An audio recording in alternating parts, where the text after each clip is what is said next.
الیاس گمن صاحب تاثر یہ دینا چاہتے ہیں کہ خطاب جو ہوتا ہے وہ حکم کے لیے ہوتا ہے کہ کیا آپ جب نماز کے اندر اہدنا الصراط المستقیم کہتے ہیں اے اللہ ہمیں سیدھی راہ دکھا، تو اس کا کیا مطلب ہے کہ آپ اللہ کو حکم دے رہے ہوتے ہیں؟ لوگوں سے یہ بھی حق چھین لیا کہ وہ اللہ تعالیٰ سے ہدایت طلب کر سکیں، لوگوں کے لیے سلامتی کی دعا کر سکیں۔ ہم نماز کے اندر لوگوں کے لیے سلامتی کی دعا کرتے ہیں، ہم نقل نہیں کرتے بلکہ اللہ تعالیٰ سے عرض اور التجا کر رہے ہوتے ہیں۔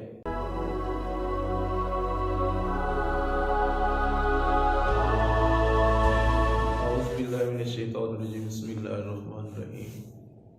اللہم صلی علی سیدنا مولانا محمد وعلی آل محمد وبارک وسلم صلو علیہ۔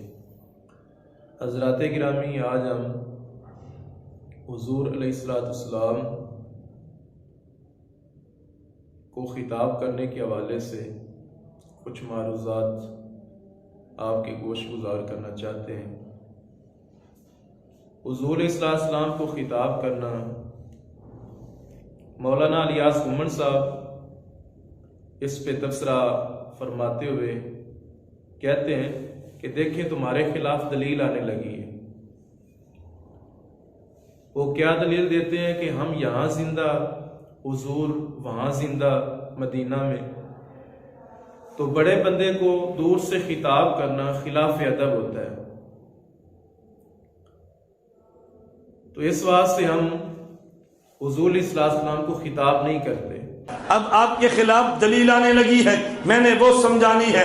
آپ نے کہا ہم یا رسول اللہ اذان سے پہلے اس لیے نہیں کہتے ہم یہاں زندہ نبی وہاں زندہ، اور دور سے یا کہنا یہ خلاف ادب ہے۔ میں نے کہا جی ہاں خلاف ادب۔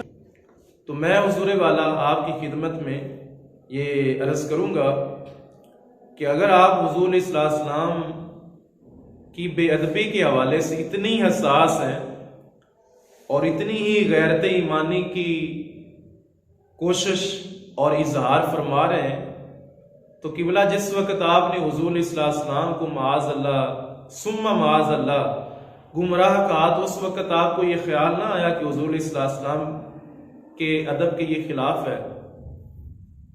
دوسرا یہ ہے کہ آپ کا یہ موقف ہی نہیں ہے، ندا کرنا، غیر اللہ کو پکارنا، یہ آپ کا موقف نہیں ہے کہ اس سے خلاف ادب ہوتا ہے، ادب کی خلاف ورزی ہوتی ہے۔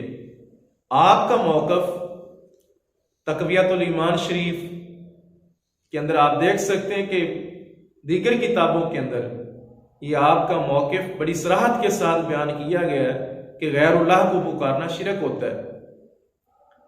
اسی طرح مفتی طارق مسعود صاحب کو آپ سن سکتے ہیں، وہ برملا کہہ رہے ہیں کہ غیر اللہ کو پکارنا شرک ہے۔ عبداللہ مہاجر مکی رحمہ اللہ تعالی بہت بڑے اللہ والے بزرگ تھے، اور وہ میلاد کے حامی تھے، یہ بات درست ہے، میلاد شریف کے حامی تھے۔ غیر اللہ کو پکارنا تو شرک ہے، اس کے وہ حامی نہیں تھے۔ وہ پکار جو اسباب سے ہٹ کر ہو، ان کی شاعری میں جس پکار کا ذکر ملتا ہے وہ اسباب سے ہٹ کے والی وہ نہیں ہے، تو لیکن ہم اس کے بھی قائل نہیں ہیں، کیونکہ شرک کا دروازہ بہرحال اس سے کھلتا ہے، کیونکہ ایک عام آدمی کو کیا پتہ یہ اسباب کے تحت پکارنے کی بات کر رہا ہے یا اسباب سے ہٹ کے بات کر رہا ہے۔ مولانا الیاس گمن صاحب، جب آپ خود کہتے ہیں کہ میں اپنے اکابر علماء کے علوم کا ناقل ہوں، میں اپنی طرف سے کوئی ایک جملہ بھی نہیں کہتا، حوالہ جات کے ساتھ پیش کرتے ہیں، اپنی طرف سے کوئی جملہ میں نہیں کہتا، ہماری کوئی تحقیق نہیں ہے، میں اپنے مسلک کا کوئی محقق نہیں ہوں، میں اپنے مسلک کا ناقل ہوں، اپنے اکابر کے علوم کا شارح ہوں۔ میرا جی چاہتا ہے اپنے اکابر کے علوم بیان کروں، اور جو نہیں سمجھ آتا اپنے اکابر کے علوم کی وضاحت کروں، تاکہ آپ کو سمجھ آئے کہ ہمارے اکابر کون تھے اور ہمارے اکابر کے علوم کیا تھے۔ تو آپ یہ کیوں تکلف میں اپنے آپ کو ڈال رہے ہیں کہ بڑے کو خطاب کرنا یہ خلاف ادب ہوتا ہے؟ اس واسطے کہ بلا یہ آپ کا موقف نہیں ہے، آپ تسلی کریں، بلکہ تسلی رکھیں کہ غیر اللہ کو پکارنا آپ کے مسلک اور موقف کے مطابق غیر اللہ کو پکارنا شرک ہوتا ہے۔ اچھا، آپ مولانا الیاس گمن صاحب موقف یہ دیا کہ بڑے آدمی کو دور سے پکارنا خلاف ادب ہے، اس پہ دلیل یہ دی کہ کیا تم اللہ کے نبی کو حکم دے رہے ہوتے ہو؟ خطاب کر کے کیا آپ اللہ کے نبی کو حکم دے رہے ہوتے ہو؟ تو اس کا مطلب یہ بنتا ہے الیاس گمن صاحب تاثر یہ دینا چاہتے ہیں کہ خطاب جو ہوتا ہے وہ حکم کے لیے ہوتا ہے. تو ہم جو ہیں الیاس گمن صاحب کی بارگاہ میں عرض کریں گے کہ کیا آپ جب نماز کے اندر اہدنا الصراط المستقیم کہتے ہیں اے اللہ ہمیں سیدھی راہ دکھا، تو اس کا کیا مطلب ہے کہ آپ اللہ کو حکم دے رہے ہوتے ہیں کہ اے اللہ ہمیں سیدھی راہ دکھا؟ تو قبلہ ہم آپ کی لیاقت جسمانیہ کے اندر حال چال تو نہیں پیدا کرنا چاہتے، آپ کو چھیڑنا نہیں چاہتے. آپ تو اصول فقہ سے متعارف ہیں، آپ نے یہ ساری چیزیں پڑھی ہوئی ہیں، آپ باقاعدہ مدرس ہیں. آپ تجاہل عارفانہ سے کیوں کام لیتے ہیں کہ خطاب کر کے کیا آپ اللہ کے نبی کو حکم دے رہے ہوتے ہیں؟ قبلہ خطاب یعنی امر ہر وقت جو ہے وہ حکم کے معنی میں نہیں ہوتا، حکم کے لیے نہیں آتا.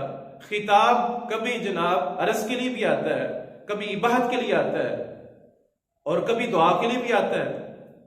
تو اس واسطے یہ غلط تاثر نہ دیں لوگوں کو کہ اس کا مطلب یہ بنتا ہے، یہ اس معنی میں آتا ہے. معنی جیسے اہدنا الصراط المستقیم جب خدا کی بارگاہ میں ہم خطاب کر رہے ہوتے ہیں اور معنی عرض والا ہوتا ہے، اسی طرح جب حضور صلی اللہ علیہ وسلم کی بارگاہ میں اس طرح کا کوئی خطاب کا کلمہ استعمال کیا جائے گا تو اس کا مطلب عرض ہی ہوگی کہ ہم حضور صلی اللہ علیہ وسلم کی بارگاہ میں عرض کر رہے ہیں.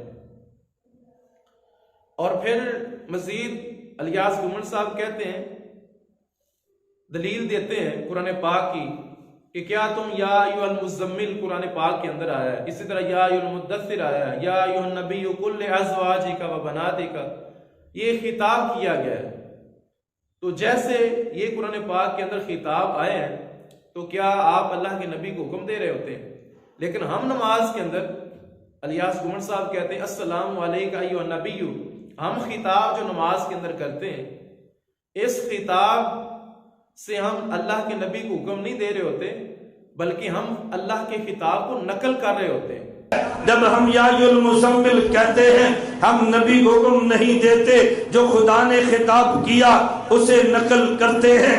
یا ایھا المدثر قم فانذر، خدا نے نبی کو حکم دیا ہے. جب ہم یا ایھا المدثر کہتے ہیں ہم نبی کو حکم نہیں دیتے، خدا کے خطاب کو نقل کرتے ہیں. یا ایھا النبی قل لازواجک، خدا نے نبی کو حکم دیا بیوی بیٹیوں کو کہہ دو پردہ کرو. جب ہم یا ایھا النبی قل لازواجک کہتے ہیں ہم نبی کو حکم نہیں دیتے بلکہ خدا کے حکم کو نقل کرتے ہیں. اب بات سمجھ آ گئی. یا ایھا المزمل، خدا نے حکم دیا، ہم نے کہا تو خطاب نقل کیا. یا ایھا المدثر، خدا نے خطاب کر کے نبی کو حکم دیا، ہم نے کہا تو خدا کا خطاب نقل کیا. یا ایھا النبی قل لازواجک، خدا نے خطاب کر کے نبی کو حکم دیا، ہم نے کہا تو خدا کے خطاب کو نقل کیا. عرش پہ السلام علیکہ ایھا النبی، خدا نے نبی کو خطاب کیا. جب ہم اذان میں، جب ہم نماز میں السلام علیکہ ایھا النبی کہتے ہیں ہم نبی کو خطاب نہیں کرتے بلکہ خدا کے خطاب کو نقل کرتے ہیں. خطاب نہیں کرتے بلکہ خدا کے خطاب کو نقل کرتے ہیں. میں نے کہا اذان سے پہلے جب تو یا رسول اللہ کہے تو نبی کو خطاب کرتا ہے. جب ہم نماز میں السلام علیکہ ایھا النبی کہے ہم خطاب نہیں کرتے، خدا کے خطاب کو نقل کرتے ہیں. بڑے کو دور سے خطاب کرنا خلاف ادب ہے، بڑے کے خطاب کو نقل کرنا عین ادب ہے. تو میں آپ کی بارگاہ میں عرض کروں گا اللہ کے بندو، اگر آپ خطاب نہیں کر رہے نقل ہی کر رہے ہیں تو اپنا نام ہی بدل لو، اپنا نام رکھ لو جناب اہل دیوبند نقلی، چونکہ آپ نقل کرتے ہیں نا، آپ تو عرض کر ہی نہیں رہے. تو جیسے یہاں پہ آپ نقل کر رہے ہیں تو اس طرح السلام علیکہ ایھا النبی یہ بھی آپ نقل کر رہے ہیں. اہدنا الصراط المستقیم، اے اللہ میں سیدھی راہ دکھا، یہ بھی آپ نقل کر رہے ہیں. دوسرا یہ کہ اس سے یہ نتیجہ نکلتا ہے کہ آپ جب اہدنا الصراط المستقیم کہتے ہیں آپ تو اللہ تعالیٰ سے ہدایت ہی نہیں مانگ رہے، اور پوری قوم کا, پوری امت کا بیڑا غرق کر کے رکھ دیا ہے کہ تم تو اس بات پہ لگا رہے ہو, لوگوں کے ذہنوں میں, دماغوں میں یہ بات بٹھا رہے ہو کہ اللہ تعالیٰ سے ہدایت مانگنی نہیں ہے, یہ تو ہم نقل کر رہے ہیں. اور نقل آپ جانتے ہیں ڈراموں کے اندر لوگ نقل کرتے ہیں, نماز فجر ادا کرتے ہیں, ڈرامے کے اندر بالفرض کوئی ادا کرے تو ظاہر ڈرامے والے لوگ جو ہیں وہ 12-13 بجے خود اٹھتے ہیں, تو فجر انہوں نے کیا پڑھنی, خاک پڑھنی. مطلب یہ ڈرامے میں جب وہ پڑھیں گے تو کیا ان کی فجر کی نماز ادا ہو جائے گی؟ ڈرامہ ڈرامہ ہی ہوتا ہے, نقل نقل ہی ہوتی ہے. تو نقل کرنے سے قبلہ بندگی نہیں ہوتی. تو اس کا مطلب یہ بھی نکلتا ہے کہ السلام علیکہ ایھا نبی, اسی طرح السلام علینا وعلی عباد اللہ الصالحین. ہم تو یہ کرتے ہیں کہ اللہ تعالی نماز کے اندر اللہ تعالیٰ کے نیک بندوں کے لیے سلامتی کی دعا کر رہے ہوتے ہیں. آپ تو دعا بھی نہیں کر رہے, آپ نے تو لوگوں سے یہ بھی حق چھین لیا کہ وہ اللہ تعالیٰ سے ہدایت طلب کر سکیں, لوگوں کے لیے سلامتی کی دعا کر سکیں. ہم نماز کے اندر لوگوں کے لیے سلامتی کی دعا کرتے ہیں, ہم نقل نہیں کرتے بلکہ اللہ تعالیٰ سے عرض اور التجا کر رہے ہوتے ہیں. تو پھر یہ قبلہ نقل کے لیے عقل کا ہونا بھی ضروری ہے. آپ کے موقف کے مطابق جب غیر اللہ کو پکارنا شرک ہے تو شرکیہ کلمات یہ جناب والا ان کا نقل کرنا اگر وضاحت کے لیے ہو, کسی کی اصلاح کے لیے ہو تو پھر تو ٹھیک ہے. یعنی نقل کفر نہ باشد, کفر کو نقل کرنا کفر نہیں ہوتا. جب آپ نقل کریں اصلاح کے لیے, لوگوں کو سمجھانے کے لیے, آپ تو بندگی کر رہے ہیں. کفر اور شرک خدا کی بارگاہ میں قبول کیسے ہو سکتا ہے؟ جو بندگی ہوتی ہے وہ کفر اور شرک نہیں ہوتی, اور جو شرک اور کفر ہوتا ہے وہ بندگی نہیں ہوتی. اس بات سے یہ آپ کو یہ ماننا پڑے گا کہ یہ جو آپ نقل کر رہے ہیں سراسر امت مسلمہ پر زیادتی کر رہے ہیں, ان کے جذبات کے ساتھ آپ کھیل رہے ہیں. اور اسی وجہ سے وہ مولانا سید اسد صاحب مرحوم علیہ رحمہ وہ الیاس گمن صاحب کے پاس آئے تھے کہ ہمارا اتنا کوئی بڑا فرق نہیں ہے مسائل کا, عقائد کا, تو آپ لوگوں کو اس طرح کی باتیں نہ سنایا کریں. تو جو شوشہ چھوڑا آپ نے یا آپ کے ماننے والوں نے, خیر, تو ان کا مقصد بھی یہی تھا کہ آپ کے جو بزرگ حضرات ہیں ان کا موقف لے لیتے ہیں. ان کا موقف کیا ہے, آپ سے کوئی گفت و شنید کر لیں, لیکن وہ تو نہ ہو سکا. تو ہم آپ سے عرض یہ کرتے ہیں کہ قبلہ لوگوں کو اس طرح کا جھانسا نہ دیں, لوگوں کا ایمان خراب نہ کریں. آپ بڑے ہیں اور بڑوں والی بات کیا کریں. اچھا, اور اگر آپ ان کلمات کو نماز کے اندر نقل ہی کرتے ہیں, السلام علیکہ ایھا نبی, اگر آپ کا مزاج اور موقف یہ کہ آپ نقل کرتے ہیں تو قبلہ نقل کرنے پر تو حکم ہی نہیں لگتا. آپ خود کہہ رہے ہیں اہل سنت کے حوالے سے اپنے چاہنے والے کو آپ ایڈریس کر رہے ہیں کہ اگر آپ نے ان کے پیچھے نماز پڑھنی ہے تو آپ تقلید سوری کر لیں.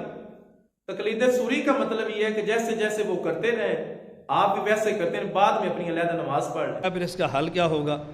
میں نے کہا حل تو ہے اس کا, آپ اقتداء سوری کر لیں, آپ اس کے پیچھے کھڑے ہو جائیں, نماز نہ پڑھیں اور بعد میں اپنی نماز پڑھ لیں. اس میں کیا فرق پڑتا ہے؟ یا آپ اس کے پیچھے تقلید سوری کا مطلب یہ کہ آپ نقل کرتے رہیں. تو قبلہ آپ کا خود یہ موقف ہے. تقلید سوری کا مطلب یہ ہے کہ جب آپ تقلید کریں گے اس کے پیچھے کھڑے ہوں گے, نقل کریں گے, لیکن آپ کی نماز نہیں ہوگی. نماز آپ علیحدہ سے پڑھیں گے. جب نماز آپ نے علیحدہ پڑھنی تو آپ کی نماز ہوئی نہیں ہے. اسی طرح جتنی بھی آپ نے نمازیں پڑھی یا پڑھوائیں, آپ نے تو تمام نمازوں کے اندر جناب نقل ہی کی ہے. آپ نے نہ اللہ تعالیٰ سے کچھ مانگا, نہ دعائے خیر کی, نہ برکت کی دعا مانگی. یہ ساری نمازیں آپ نے اس کھاتے میں ڈال دی. تو قبلہ امت کو اس فتنہ سے نکالنے کی کوشش فرمائیں. تقلید سوری کی صورت میں جب نماز نہیں ہوتی تو اسی طرح جو نقل کریں گے آپ, جو بھی نماز کے اندر عبادت کے اندر نقل کریں گے, نقل کرنے سے عبادت نہیں ہوگی, نماز کی ادائیگی نہیں ہوگی. اس واسطے قبلہ بڑی معذرت کے ساتھ آپ چونکہ بڑے ہیں, آپ کی بارگاہ میں ہم یہ عرض کر رہے ہیں کہ یہ سراسر نا انصافی ہے, یہ ظلم ہے امت کے ساتھ, امت مسلمہ کے ساتھ ظلم. تو باقی جناب مدد اور استمداد کے حوالے سے، استعانت کے حوالے سے انشاءاللہ ہم وہ کبھی آپ سے بعد میں گفتگو کریں گے انشاءاللہ تعالی عز و جل بفضل اللہ تعالی۔ قل تربصوا فإنی معکم من المتربصین، آپ انتظار کریں، انشاءاللہ ہم بھی آپ کے شانہ بشانہ منتظر رہیں گے۔